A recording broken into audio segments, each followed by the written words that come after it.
Well, thank you everyone for coming over this afternoon, because I just wanted to let you know about some of the things that have been happening and about what I reckon I've seen God doing.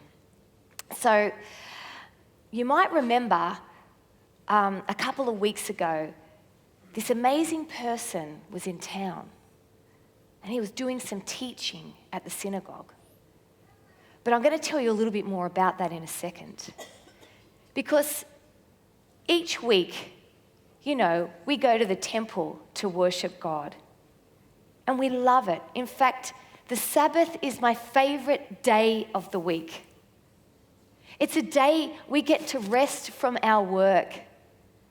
And we love to come together at the temple where we can share with those people who also have our Jewish faith and value our traditions as well. As I said, it's my favorite day of the week. And I love going along with my husband and my children because I feel that my children are being taught about our Jewish traditions, just as our forefathers instructed us to do. But if I'm really honest, what I do love most is actually getting together with my friends. Because often during the week I don't get to see them, only at the marketplace. So it's a good chance for us to get together. Well, on this particular day, we were all there. And you know what? We are a mixed bag of people.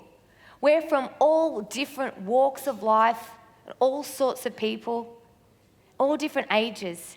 Yet we're connected by and unified by our faith in God. That always brings us together. Well, this particular day, it started off pretty, ordinary. And all of a sudden, it went from ordinary to extraordinary. So, Jesus, the teacher that I just referred to before, the one everyone's been talking about. He's from Nazareth, although some would say not much good comes from Nazareth. Well, he was at our temple teaching. I couldn't believe it. And I was intrigued by what he had to say. It was quite captivating. It's as if he spoke with someone with incredible wisdom and a real sense of authority. In private circles, people are suggesting that he could be the Messiah. But I'm not so sure. So we're all there. Someone has read from the scriptures. The musicians have played. We've enjoyed singing the old songs, some of them from David. And then, as usual, she's late. The woman who is bent double appears at the door. She always comes alone. There's never any family or friends to share the journey of walking the 1.5 miles to the temple with. She's always by herself. Someone should come with her each week, at least give her some company. And her back is bent, double, literally. It's like the bones have been fused together and she simply just cannot straighten up. And she has to walk around on her hands like this to get around. It's really difficult to watch.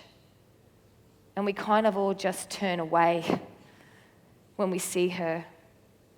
We feel very sorry for her though. And I've heard on the grapevine that she has spent a lot of money going to different physicians trying to get some treatment. But clearly no one's been able to help her. She's still bent double after all this time. Some people are really unkind, and some actually say it's She's being punished for things she's done wrong in the past, and that's why she's bent over like this.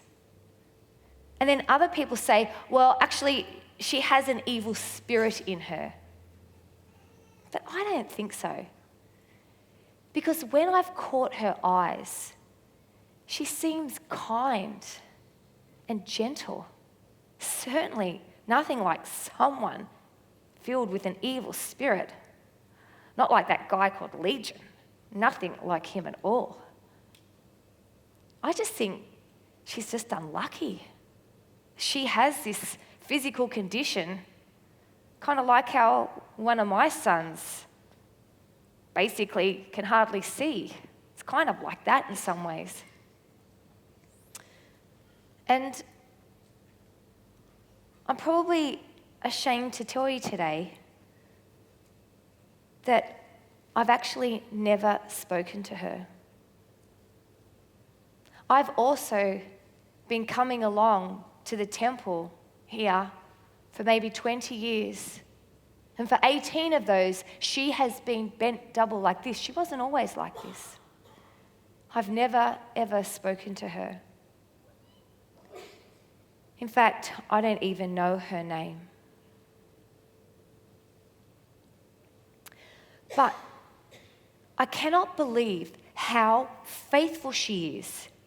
You see, she never stops coming along to worship at the temple. She is literally unwavering in her faith and her worship of God. I mean, for 18 years, she's continued to come along when she is bent double like this. I mean, why bother? I don't know that I would have kept coming along for 18 years if I was like that. 18 years of living in pain and agony. 18 years of having a position of shame in society where she is dependent upon other people to provide food for her, shelter, finances, because she clearly can't have an income from making money in any way. 18 years of never being able to stand and look someone in the eye. 18 years of being an outcast. Why would you bother? But I guess coming to worship must have brought her incredible hope.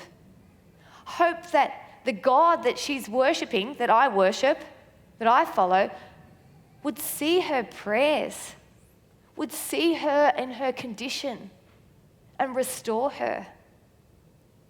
But truly, 18 years, I'm not so sure. But she never hid away.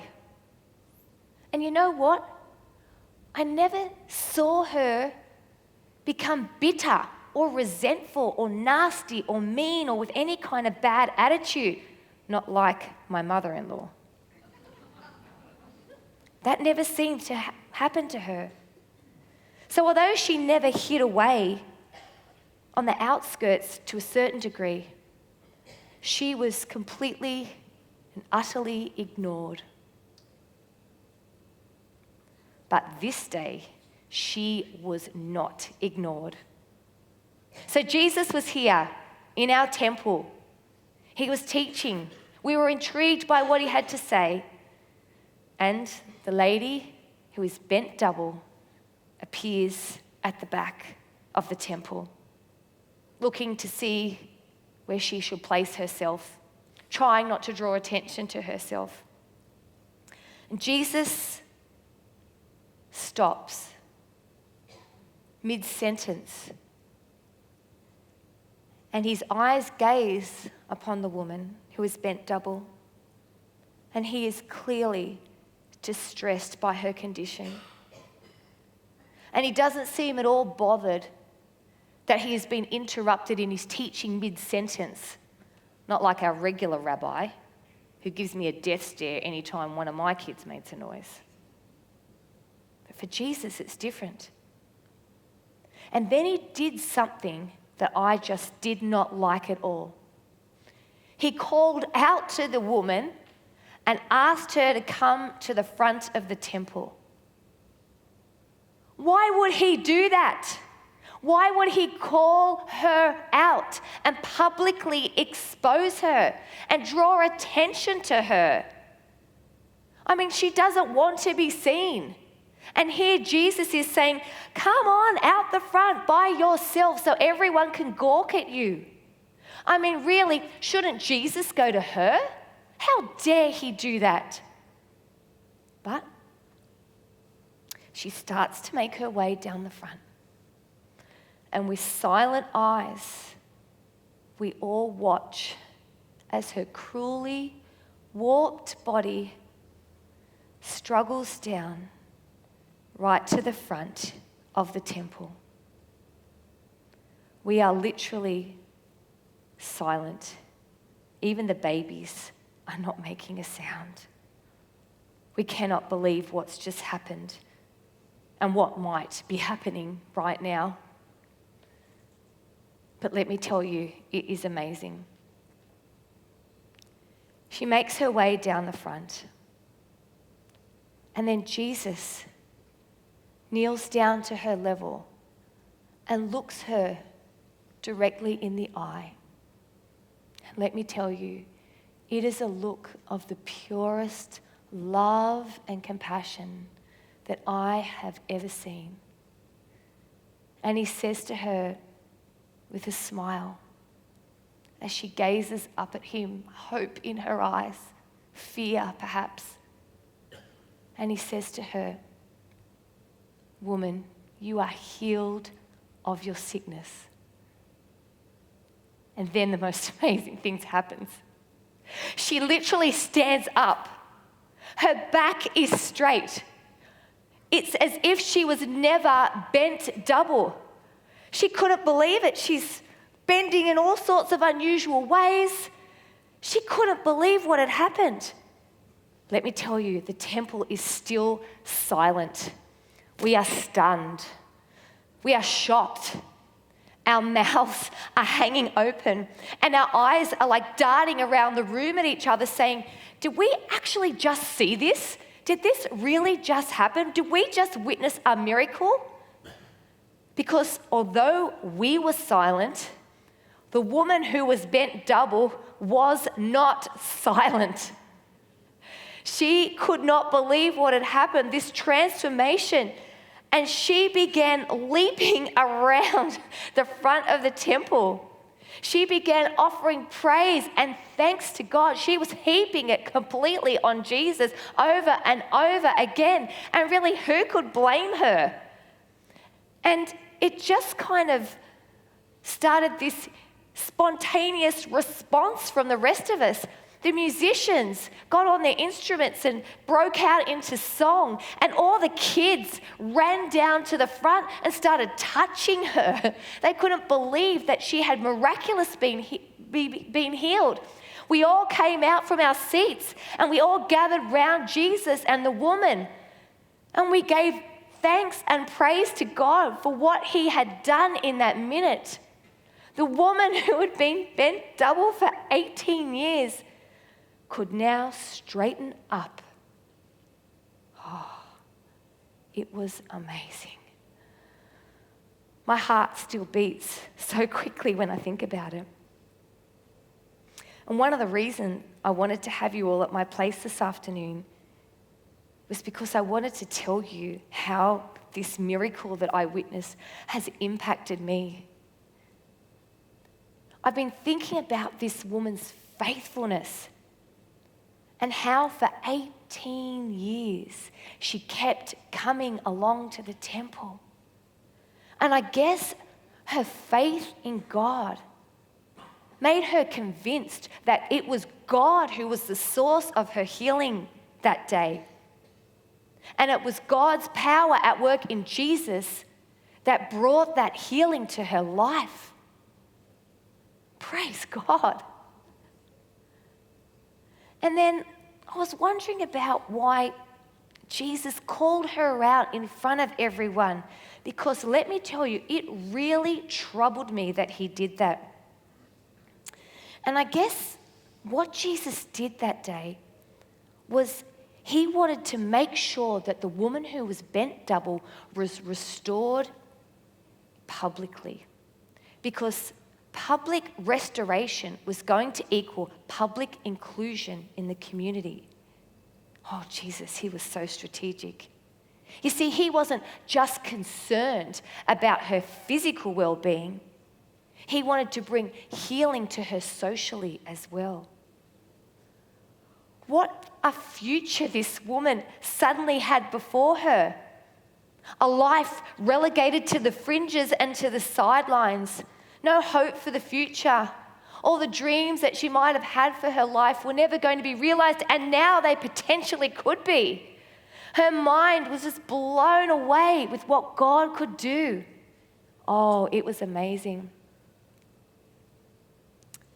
But I wanted to let you know that Jesus transformed that woman that day. But not only did he transform that woman, he also transformed my life. He transformed my husband, he's transformed my family, and he's pretty much transformed everyone who was at the temple that day. You see, in the last couple of weeks, that's why you haven't seen me very much, is because I've literally been following Jesus around. Because I can't get enough of his teaching. Oh, it's powerful. I've become captivated by everything he has to say. And I want to soak up every last bit of what he's got to say. And you see, I have been one of those women who have gone around with Jesus and helped him and his disciples out in any way I could to get the message and his teaching out there more. I've been doing meals. But most of all, I've been listening to his teaching. And just this week, I was sitting at the feet of Jesus, listening again to what he had to say, absorbed by it.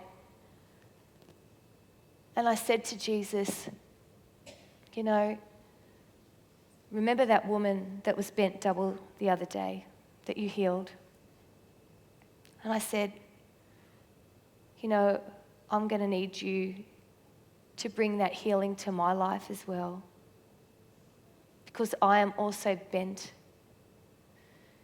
It's just that people can't see what's inside of me. They could easily see what was wrong with her on the outside. But I am gossipy, I am judgy, I am unkind, and often I've ignored people who were on the fringe. And just as Jesus looked at the woman who was bent double, he looked into my eyes. He straightened me up too. He healed me. He transformed me and has filled me with this love for other people that I've never had before. And he's continuing to transform me. Even my husband can tell I'm different. My mother-in-law even commented. Oh, it has been one of the most amazing things. And I wanted you to know about it firsthand from me, because sometimes we hear these stories from other people, but when you hear about it from someone you know, it literally can transform your life. Because I want to really, for the rest of my life, give my life over to being like Jesus, to walking like him, to talking like him, to loving like him, and to doing whatever I can to help him be able to transform the lives of others, as he's transformed the woman who was bent double, as he's transformed my life. I want to tell you today, he wants to transform your life as well.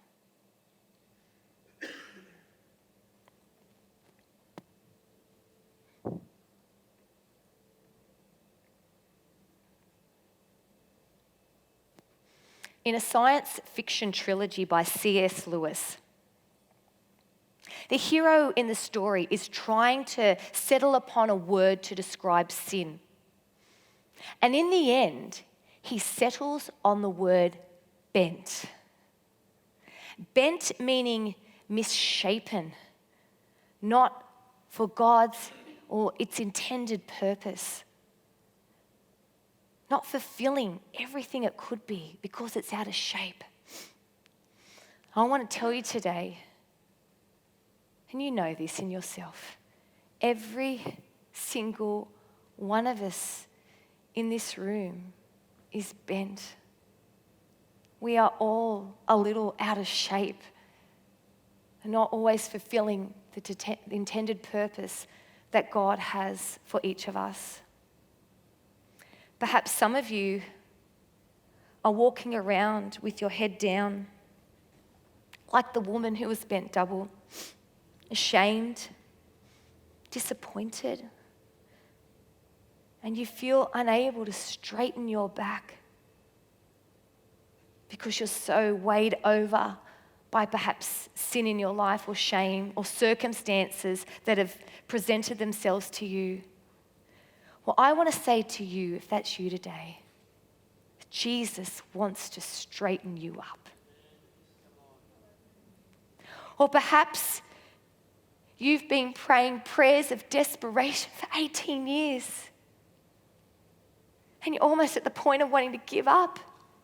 How can God still see me when I've been praying this prayer for so long?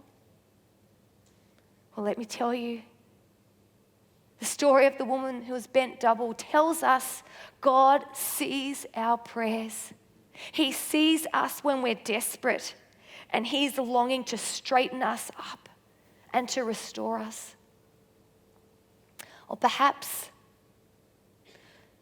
you're like the woman who was bent double in another way. Perhaps you have a handicap, an illness, a sickness, a disease, a disorder. Perhaps it's on the inside that no one else can see, and you are feeling weighed down by that. You are feeling bent over. Oh, I want to tell you today, Jesus wants to straighten you up. He wants to put your shoulders back, and He wants you to live the way that He has planned for you, for your intended purpose. I want to invite the band to join me this morning on the platform. I particularly wonder today if there are people who need healing here. There's something in your life, a physical thing, mental thing, spiritual, relational, I don't know. You know your needs. I want to invite you to come forward today. I'll ask Wally to come forward right now and be available if people would like to come to him for prayer. There might be other people who would like to come forward. I don't know what your need is, but I invite you today, take hold of Jesus' invitation for you to be straightened up.